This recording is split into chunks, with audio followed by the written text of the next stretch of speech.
What's going on? It's Michael Fleming, your new favorite author of The Power of Clarity. And the reason that you're watching this video is obviously you downloaded the book. And so first off, I wanted to say thank you, a heartfelt thank you to you for downloading the book. I'm excited that I've got a copy of this, a digital copy of this in your hands. Obviously, I'm still holding the one and only printed version that I'm going to refer to, but sometimes I'll get excited about things when I see it on the internet or on social media, and I'll download like an ebook or whatnot, and I've got great intentions, and before you know it, 2 or 3 days has passed, and I haven't even opened the thing up, and then before you know it, someone might be talking about it. It's like, oh yeah, I got that book, and I was looking at it, but I never read that. So I wanted to send a couple emails to you, just encouraging you to kind of push through the content. Because the way I was going to start this out was that by now you should have kind of had a good introduction to what the purpose of this book is, right? Where it talks about the areas that are in your control, the areas that are not. I like how I put it on that webpage. Some shit's in your control and some shit's just out of your control, right? And so this is a perfect time for us to get right in our head and realize the things that are in our control. And so that's what this book is about, right? Where we talk about yourself. Well, that's sweet. That was awesome. So it's sitting on. We're gonna keep going with this, right? It's on. This is on like a little. There we go. It's there. Yeah, it's on a little holder. Right? That was awesome. Anyway, the things that are in our control is ourself, literally ourselves, our relationships. So the relationships that we have with those around us, even the relationship that I have with you and that you have with me, and then also our overall purpose, right? And so if you haven't started reading, I really want you to start looking at that. That's really the first chapter. The first couple chapters is really kind of talking about what that is and what that means. I've done the high 30,000 level foot view introduction of that, but the other reason I wanted to reach out to you is that as you start to realize what's in your control, the biggest thing is right between these ears, right between these eyes, right behind these eyes is in our brain, and making sure that we're staying healthy and that we're doing the things that we're supposed to be doing right now. Which is not self-medicating with alcohol, which is not doing things that we're not supposed to be doing, right? It's really making sure that we're taking care of ourselves right now. So I wanted to, as a gift to you, as another gift, this is insane. So this is my gimbal that's kind of going out on me. Here, let's see if we can keep going. Wait for it. Wait, that's not going to happen. So anyway, it doesn't matter. We're going to go with it. See, this is part of life, right? Shit starts to fall apart. Do we fall apart? No. We roll with it, right? We keep on going. So here's what we're going to do. I'm going to make a little makeshift stand right here, and we're just going to keep on going because it's fun. That's how life works sometimes, right? Sometimes shit just doesn't work. But what I wanted to share with you is obviously, my book, but you've already got that. I gave that to you. So a gift that I wanted to give you today was a reading out of one of my favorite poets in the whole wide world, and probably one of yours, is Rumi. And this is a book that, like, it's like my Bible. I've got, as you can see, I've got a ton of like bookmarks of readings that have been impactful over my life. And, I just like reading this. And so the gift that I wanted to give you today was a reading out of this. And the way that I thought we would do this, I'm literally just going to flip a page and we're going to read it together, and we're going to just see what it means, because I'm a big believer that shit happens for a reason, that there's a greater power, whether we call that faith, whether we call it God, whether we call it the universe, whatever we call it, right? At the end of the day, it's we have faith in something that's bigger than us, right? And so my faith is in this book right now, that it's going to give us something that's going to be kind of fun. And I'm literally going to, I'm not going to flip to I'm not going to flip to a page that's already been tagged, right? I'm just going to go, stop. There's nothing there, you can see that. So I haven't made anything up. So here's how this works, right? So joy at sudden disappointment. So if you've got the Essential Rumi by Coleman Barks, this is on page 168. So I'm just going to read it to you, and we're just going to go with this, right? Have some fun with it. Joy at sudden disappointment. Whatever comes from a need, a sore distress, a hurting want. Mary's pain, made by baby Jesus. Her wound opened its lips and spoke the word. Every part of you has a secret language. Your hands and your feet say what you've done. And every need brings what's needed. Pain bears its cure like a child. Having nothing produces provisions. Ask a difficult question, and the marvelous answer appears. Build a ship, and there will be water to float it. Let me read that again, because I kind of tripped over that. Build a ship, and there will be water to float it. The tender-throated infant cries, and milk drips from the mother's breast. Be thirsty for the ultimate water, and then be ready for what will come pouring from the spring. A village woman once was walking by Muhammad. She thought he was just an ordinary illiterate. She didn't believe that he was a prophet. She was carrying a 2-month-old baby, and she came near Muhammad. The baby turned and said, "Peace be with you, messenger of God." The mother cried out, surprised and angry. "What are you saying? And how can you suddenly talk?" The child replied, "God taught me first, and then Gabriel." "Who is this Gabriel? I don't see anyone." "He's above your head." "Mother, turn around. He's been telling me many things." "Do you really see him?" "Yes. He is continually delivering me from this degraded state into sublimity." Muhammad then asked the child, "What is your name?" "Abdul Aziz, the servant of God, but this family thinks I'm concerned with world energies. I am as free of that as the truth of your prophecy is." So the little one spoke, and the mother took in a fragrance that let her surrender to the state. When God gives this knowing, inanimate stones, plants, animals, everything fills with unfolding significance. The fish and the birds become protectors. Remember the incident of Muhammad and the eagle. It happened that he was listening to this inspired baby. He heard a voice calling him to prayer. He asked for water to perform ablutions. He washed his hands and his feet, and just as he reached for his boot, an eagle snatched it away. The boot turned upside down as it lifted, and a poisonous snake dropped out. The eagle circled and brought the boot back, saying, "My helpless reverence for you made this necessary. Anyone who acts this presumptuously for a legalistic reason should be punished." Muhammad thanked the eagle and said, "What I thought was rudeness was really love. You took away my grief, and I was grieved. God has shown me everything, but at that moment I was preoccupied within myself." The eagle, "But chosen one, any clarity I have has come from you. The spreading radiance of a true human being has great importance. Look carefully around you and recognize the luminosity of souls. Sit beside those who draw you to that. Learn from this eagle story that when misfortune comes, you must quickly praise. Others may be saying, 'Oh no,' but you will be opening like a rose, losing itself petal by petal." Someone once asked a great sheikh with Sufism, or asked a great sheikh what Sufism was. "The feeling of joy when sudden disappointment comes." The eagle carries off Muhammad's boot and saves him from a snake bite. Don't grieve what doesn't come. Some things that don't happen keep disasters from happening. Wow, right? How great was that? And this is why I love this book. It's some great poetry, and I just love the message that is being spoken, right? I love how it talks about when we're in need, things will come to you, right? I love the analogy of, build a ship and there will be water to float it. The tender-throated infant cries and milk drips from its mother's breast. Very similar. Maybe this is, why you're watching this video right now.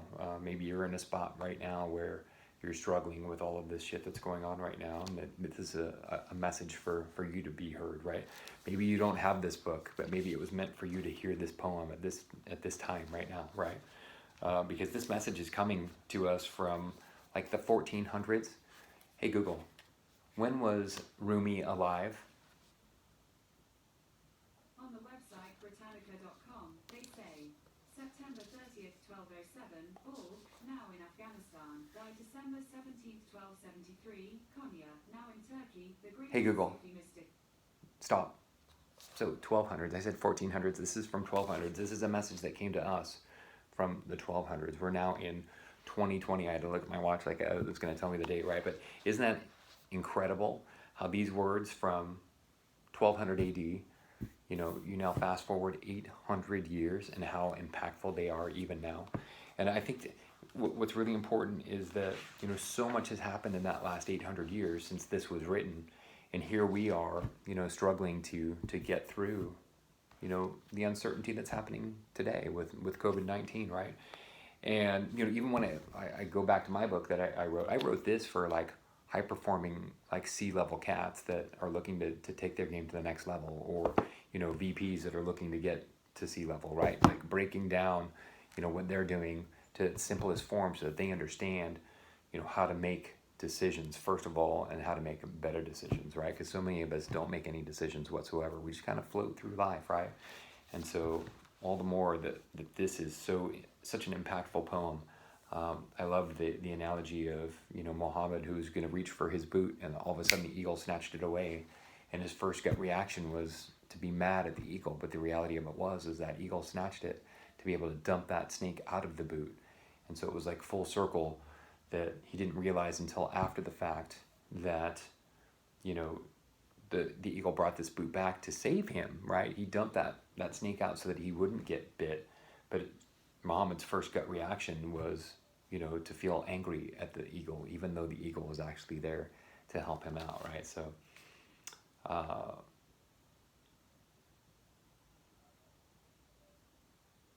yeah, others may be saying, oh no, you will be opening like a rose, losing itself petal by petal. I just also love this analogy. For me right now, there's so many things that are happening right now, especially with big media. A lot of people are really buying into everything that's happening, and I'm not so sure that's at face value. My gut is telling me that there's other things that are happening, whether that's money, finances, and not to go freaking conspiracy on you whatsoever, right? But whenever you've got human beings that are in need, we've got this pandemic that's at hand, and we've got a government that comes in and says, all right, let's pass a bill for a bunch of money. It just makes me feel weird. It's like, okay, it's one thing to come and put together a bill and make sure that everyone's got the PPE, the personal protection equipment that they need, and the facilities that they need, and the ventilators that they need, and all of these essential things. But whenever we come out with a $2.2 trillion thing, it's like, okay, well, why are we talking about money just yet? So, all right, sorry, I went conspiracy on you, right? But this is where, readings like this are, be at peace with your thoughts, be at peace with yourself, and trust what you see, right? That's a big thing that I have been learning. I'm going to mark this too, because I might read it again. That's the bad thing about reading just reading the poem and having not read it before, is that it's hard to really dive into that, right? But we can watch this over and over, and maybe what I'll do when it's on the YouTube video, I'll kind of go through and make some notes in the comments as well. It's like, oh my gosh, this was right in front of me, but I read right over it, right? Because that's another thing about Rumi, is that there's a lot of symbolism in each of those writings. And so, bringing that back to where we're at right now, trust what you're seeing, trust your eyes. Not everything is as doom and gloom as what we're seeing on TV, as we're seeing on social media. Limit your access to that, because when I step outside, I see my beautiful neighbors, I see my beautiful children, I see my beautiful wife, I see a lot of great things. Now granted, a lot of them have masks on right now, right? But I'm seeing health, right? When I turn on the TV, I'm seeing death, and I'm seeing scarcity, and I'm seeing fear, and I'm seeing pandemic. But when I walk outside, I'm seeing life and birth and beautiful things that are happening. Here I'm at April 13th in Houston, Texas, and it is it was actually a crazy weather day today. I think I woke up, and when I went out and exercised this morning, it was 54 degrees, but yesterday it was like up to 92. Crazy. But everything's blossoming, everything's growing, everything is teeming with life, everything is beautiful. And I walk out, and all my neighbors are happy and joyful and healthy, and everything looks good. So trust your eyes.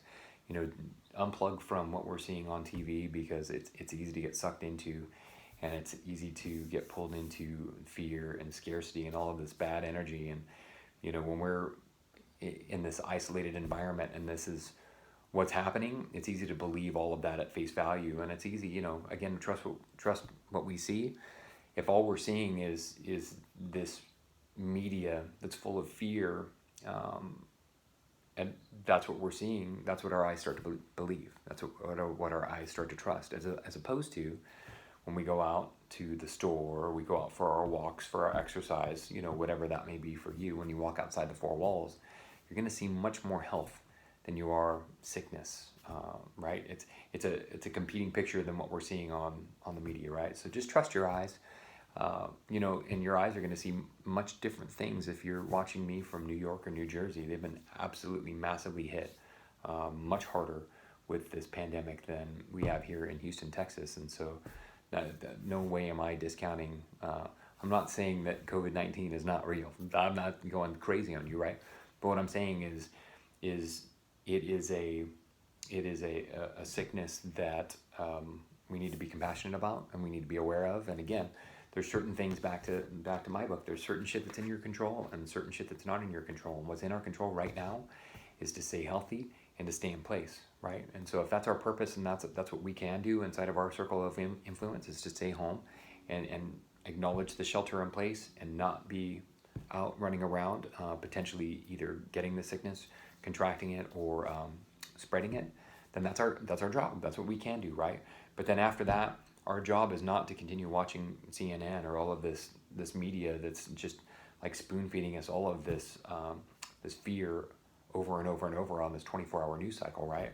Because that just beats you down, right? What's in your control is to stay home and to stay in place. So do that, and then pick up good positive readings like this, where you can actually map out and reprogram your life, or even bring in Rumi, or for you it might be a Bible, right? Or other motivational or spiritual type of reading that's going to help get you out of your head and get you back to being at peace with yourself, right?